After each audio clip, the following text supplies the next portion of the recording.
Voilà Priscille, bonsoir et merci d'être avec nous, tout va bien hein? Oui. Oui. Bon, alors ce trophée Fiat, je le disais, donc première pilote, première femme française à avoir remporté une formule de promotion, ça vous fait hein?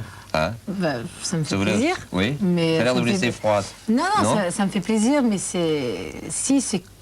c'est quelque chose. Bon, je regarde pas le fait d'être la première femme à gagner une formule de promotion. C'est vrai qu'on est arrivé à ce qu'on voulait, c'est-à-dire de gagner. Jamais j'aurais imaginé ça il y a maintenant 2 saisons en arrière quand j'ai commencé. Donc je suis contente pour le titre en lui-même. Maintenant, savoir que je suis la première femme à avoir remporté une formule de promotion, bon, c'est vrai que ça en rajoute un petit peu sur le titre, mais déjà, bon, le plus important, c'est, je crois, d'avoir remporté la formule de promotion. Voilà, parce que pour vous, ça débouche sur d'autres choses, hein, sur des choses plus constructives, ou plus... Quoi, en l'occurrence? Eh ben, ça m'a permis, pour l'année prochaine, de faire le championnat de France en première division avec 3 épreuves du championnat du monde, avec une Sporting. Fiat Sporting. Voilà, alors justement, Priscille, vous allez nous expliquer, parce que la Fiat Sporting, pour ceux qui nous regardent, eh bien c'est la même voiture, la même caisse, mais c'est le modèle au-dessus de celle du trophée. Alors expliquez-nous exactement. C'est-à-dire que la Sporting en série fait pratiquement le même nombre de chevaux à quelque chose près que la Fiat Cinquecento de rallye qu'on a eu là pendant les 2 saisons. C'est-à-dire un peu plus de 100 chevaux. Hein. Non, mais là, de série, c'est 55 chevaux. D'accord. Donc celle qui va être développée pour l'année prochaine, qui n'est pas encore prête, donc je ne peux pas donner exactement les chevaux près, mais fera environ 100 chevaux. Donc ça va commencer à être une voiture qui va avancer. Qui va bien avancer, puisqu'elle aura un rapport poids-puissance qui sera intéressant. Et puis on fera tout pour que ce soit une bonne voiture, je suis persuadée. Bien, alors, Priscille, j'aimerais revenir avec vous sur les années Trophée Fiat Cinquecento, vos débuts dans le sport automobile. Comment vous avez vécu ces débuts? Est-ce que vous avez été surprise par rapport à ce à quoi vous vous attendiez? Je sais qu'il y a eu des moments un petit peu difficiles à passer. Quelle image vous garderez, quel souvenir vous garderez de ces années Trophée? Déjà, quand j'ai commencé en me disant on va voir ce que ça peut donner. J'avais jamais fait d'école de pilotage, j'avais jamais rien fait, donc je pouvais pas me situer dans une voiture. Et bon, j'avoue qu'avec Sophie Fabrel, on a beaucoup travaillé pour essayer d'arriver à un niveau. Et petit à petit, quand les résultats commençaient à arriver, c'est vrai que j'étais contente. Je me disais bon, il faut continuer à travailler, continuer. Il y a eu des moments difficiles, mais je crois que dans n'importe quel milieu, il y a des moments difficiles à passer, surtout quand on commence, quand on se fait connaître, quand c'est un début. Mais je crois que petit à petit, les gens ont commencé à se rendre compte que ça marchait, qu'il y avait du travail derrière, que bon, des choses se faisaient pour que ça puisse marcher. Et c'est là que vous êtes prise au jeu, parce que vous êtes un jeune mannequin chez Ferro, et puis du jour au lendemain, comme ça, vous décidez pas de faire une carrière dans le sport auto. Non, mais ça s'est fait par des rencontres, ça s'est fait... L'automobile, ça a toujours été une passion. Mais quand on regarde, enfin, c'est pas une critique, mais quand on regarde pour le grand public, on entend toujours parler de l'automobile, souvent de la Formule 1, souvent des domaines qui sont impossibles, avec des budgets toujours dérisoires, enfin absolument fous. Quand on entend parler même de rallye en général, on entend parler de rallye avec des budgets de millions de francs. Donc c'est vrai que pour moi, je me disais, mais attends, comment tu peux commencer là-dedans?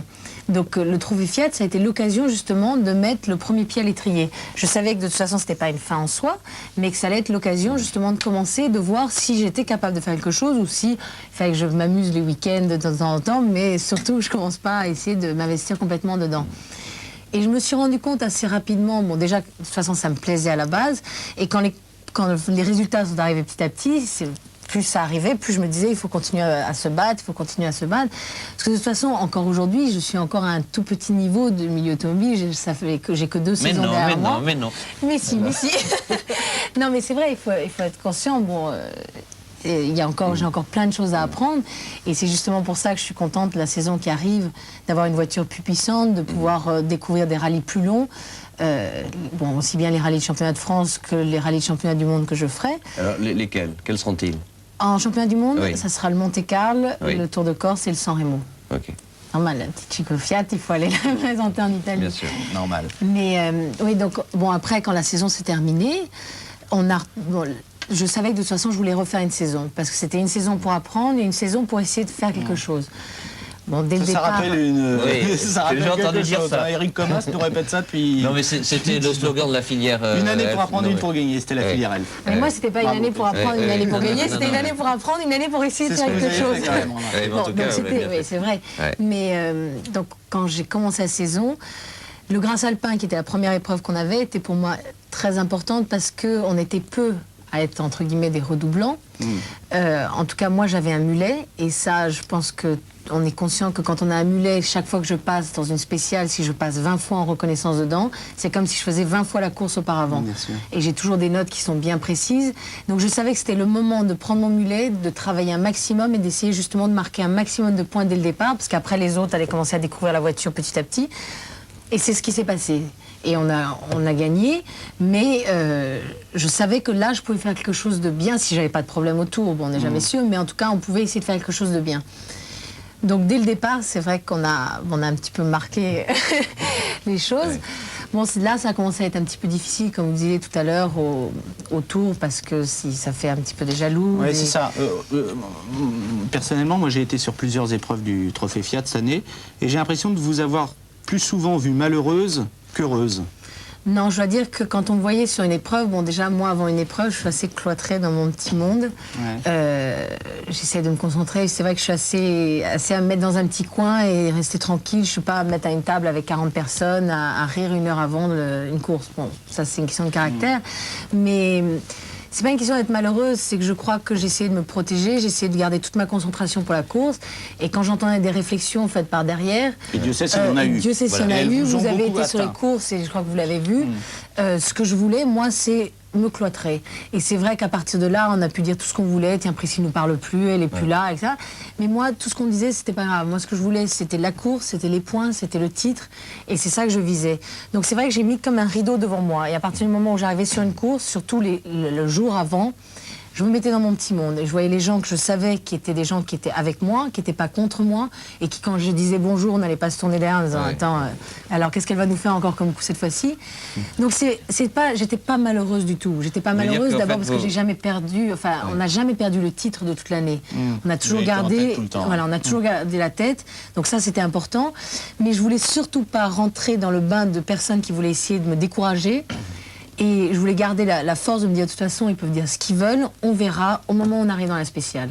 Et pour moi, c'était ça. Donc pour le faire le mieux possible, je crois qu'il faut rester, il faut se cloîtrer. Vous savez que Tour de Chauffe est une émission consensuelle que l'on regarde en famille. Il y a beaucoup de téléspectatrices qui seraient intéressées, qui sont intéressées de savoir justement si ces atouts extérieurs sont un handicap parfois, comme vous sembliez le dire à l'instant là. Bah, dans la course Et, elle-même, Priscille, 1m12 et bossu, elle n'aurait pas tous ces problèmes, non? je crois qu'à Hein? partir du moment où on est une femme, déjà, on considère qu'une femme... Regardez, les réflexions que se font des hommes sur la route, c'est « Ah, tiens, ça doit être encore une femme au volant. » Quand Ah oui. il y a... Oh, ça, peut c'est être- souvent vrai, ça peut d'ailleurs. être un homme. Non, Ah, mais- mais c'est souvent vrai. Non, mais à la Non, ça base, c'était des déjà... réflexions dans les années 70. Oui, eh ben, elles existent toujours dans les années 90, je vous rassure.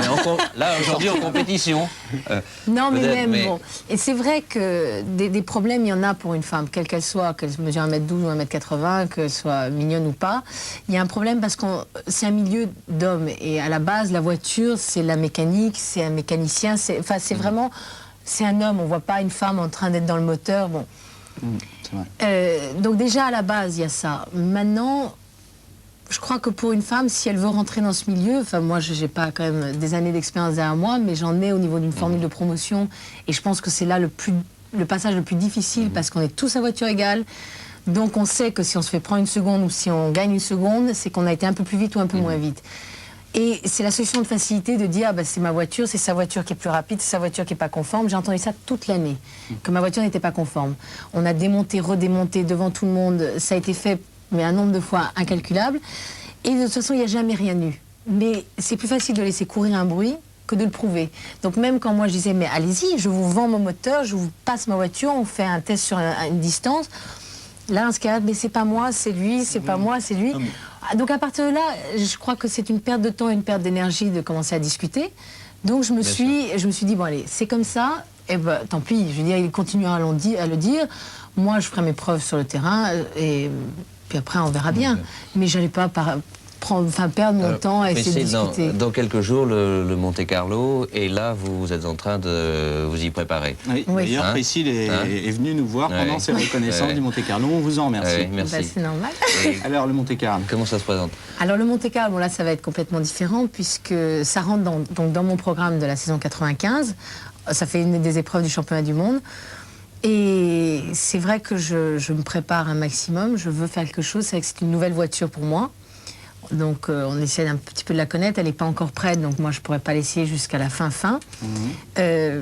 Mais c'est vraiment, bon, c'est une grosse préparation. L'année dernière, c'était ma première épreuve du championnat du monde et malheureusement il y avait un abandon. Donc c'est vrai que j'en rêve. Le Monte Carlo, de toute façon c'est un peu un mythe, c'est un peu comme le Tour de Corse, on a envie d'aller jusqu'au bout, on a envie de voir. Ça fait un moment que je suis en reconnaissance, j'essaie de passer un maximum. Moi, il y a des choses, ça fait des longues spéciales. On a perdu, nous, ce rythme-là, c'est plus tout le même rythme. Donc, pendant le trophée, ce sont des petites spéciales, c'est un petit rallye. On sait qu'on n'a pas le droit à l'erreur, que du premier mètre qu'on fait jusqu'au dernier mètre, jusqu'à la ligne d'arrivée, c'est, enfin, entre guillemets, à fond, c'est-à-dire qu'on n'a pas le droit à l'erreur. Un coup de frein en trop, ben, ça y est, on perd des secondes, bon, c'est... Alors que là, c'est une gestion qui est complètement différente de la course. Il va falloir gérer la course par rapport au spécial, par rapport au temps, s'il y a de la neige. L'année dernière, on n'a pas eu de neige du tout. Donc pour moi, si le Monte Carlo est enneigé cette année, ça sera nouveau. Il y a des chances qu'il le soit. Et il y a des chances qu'il le soit. C'est trop tôt pour le dire, on n'est que le 8 janvier, mais il y a des chances. Hein. Voilà, il y a des chances qu'il le soit. Là, c'est vrai qu'autour de Grenoble, il y a beaucoup de neige. Ouais. Donc ça sera un petit peu partagé. Je pense qu'il y en aura peut-être un petit peu à certains endroits, ça serait bien. Ouais. Mais pour moi, ça sera complètement différent. Là, si c'est enneigé, ça va être... encore autre chose. Et puis alors en fait ce sera un super galop d'essai parce que c'est vrai que le Trophée Fiat ne vous a préparé qu'à faire des épreuves courtes et vous allez faire du championnat de France avec des épreuves qui, même si elles ont été raccourcies ces dernières années, restent des épreuves beaucoup plus longues. Donc ça c'est nouveau pour vous. Ah ça c'est nouveau, c'est vrai que pour moi ça va être une saison qui est quand même très chargée, mais je ne peux pas me plaindre parce que c'était mon rêve, j'arrive à ce que je voulais. Et donc bon, ça va être beaucoup de travail de reconnaissance parce que toutes les épreuves vont être pratiquement nouvelles parce que les peu d'épreuves qu'on ait fait de championnat de France première division, on en a fait 50 km ou 80 km, donc ça recouvre absolument pas tout le rallye. Donc là on va là ça va être du travail, mais je voudrais justement... Je sais qu'en plus, à mon avis, on m'attend au tournant. Là, je ne le cache pas. Je pense qu'on va dire, tiens, qu'est-ce qu'elle va donner avec une voiture plus puissante? Parce qu'on a beaucoup ri de la Cinquecento en disant que c'était un petit peu un pot de yaourt et que ça n'avançait pas dans les montées. De toute façon, c'est facile de parler. Maintenant, moi, ce que je veux, c'est faire une continuité du trophée. C'est de... La Sporting, je suis persuadée qu'elle peut donner quelque chose. J'ai vu en Corse déjà ce que la Cinquecento pouvait donner sur des spéciales bien sinueuses. Elle était bien placée par rapport à des voitures bien plus puissantes. Donc j'espère, on verra bien dans les premières courses, mais j'espère que ça sera une voiture qui pourra commencer vraiment à se battre avec les petites.